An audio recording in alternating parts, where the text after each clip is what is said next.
ಕನ್ನಡದಲ್ಲಿರುವಂಥ ಪ್ರಶ್ನೋತ್ತರಗಳು ಇಂಗ್ಲೀಷ್ನಲ್ಲಿ ಇದನ್ನೆಲ್ಲ ನೋಡಿದ್ಮೇಲೆ ಎಲ್ಲ ವ್ಯವಸ್ಥಿತವಾಗಿ ಹಿಂದುಳಿದಂಥ ಭಾಗದ ಜನ ನಿಜವಾಗಿಯೂ ಪ್ರಾಮಾಣಿಕವಾಗಿ ಒಂದು ಸರ್ಕಾರಿ ಸೇವೆ ಮಾಡಬೇಕನ್ನುವಂಥ ಏನು ಯುವಕರಿಗೆ ಇಲ್ಲಿ ಅವಕಾಶ ಇಲ್ಲ.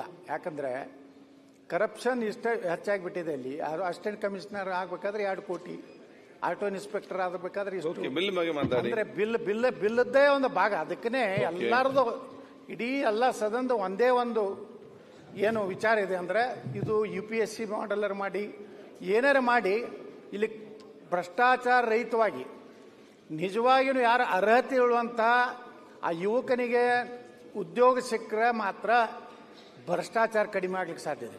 ಯಾವನು ಹಣ ಕೊಟ್ಟು ಒಬ್ಬ ಅಧಿಕಾರಿ ಆದಮೇಲೆ ಅವನಿಂದ ಪ್ರಾಮಾಣಿಕತೆಯನ್ನು ನಿರೀಕ್ಷೆ ಮಾಡ್ಲಿಕ್ಕೆ ಆಗೋದಿಲ್ಲ. ಯಾಕಂದ್ರೆ ಅವನು ಎಲ್ಲೋ ಸಾಲ ಸೂಲ ಮಾಡಿ ಈ ಒಂದು ಹುದ್ದೆ ತಗೊಂಡಿರ್ತಾನೆ.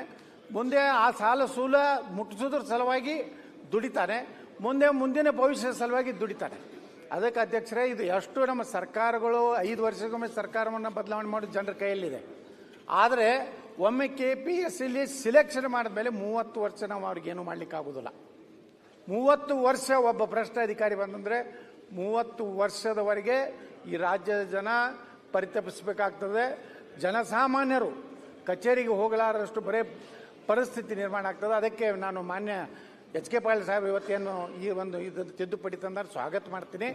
ಇಡೀ ಸಮಗ್ರವಾಗಿ KPSC ಬಗ್ಗೆನೇ ಒಂದು ಅಧ್ಯಯನ ಮಾಡಿ, ಯಾವ ರೀತಿ ನಮ್ಮ ಸುರೇಶ್ ಕುಮಾರ್ ಸಲಹೆ ಕೊಟ್ಟಾರೆ, ಒಂದು ಜಾಯಿಂಟ್ ಪಾರ್ಲಿಮೆಂಟರಿ ಸಿಸ್ಟಮ್ದಲ್ಲಿ ಜಂಟಿ ಒಂದು ಸದನ ಸಮಿತಿ ಮಾಡಿ ನಮ್ಮ ಎಲ್ಲ ಭಾವನೆಗಳನ್ನು ತಿಳ್ಕೊಂಡು ಇದಕ್ಕೆ ಅಮೂಲಾಗ್ರವಾಗಿ ಕರಪ್ಷನ್ ಏನಾಗಿದೆ ಅಂದರೆ ಕರ್ನಾಟಕ ಪಬ್ಲಿಕ್ ಕರಪ್ಷನ್ ಕಾರ್ಪೊರೇಷನ್ ಆಗಿದೆ.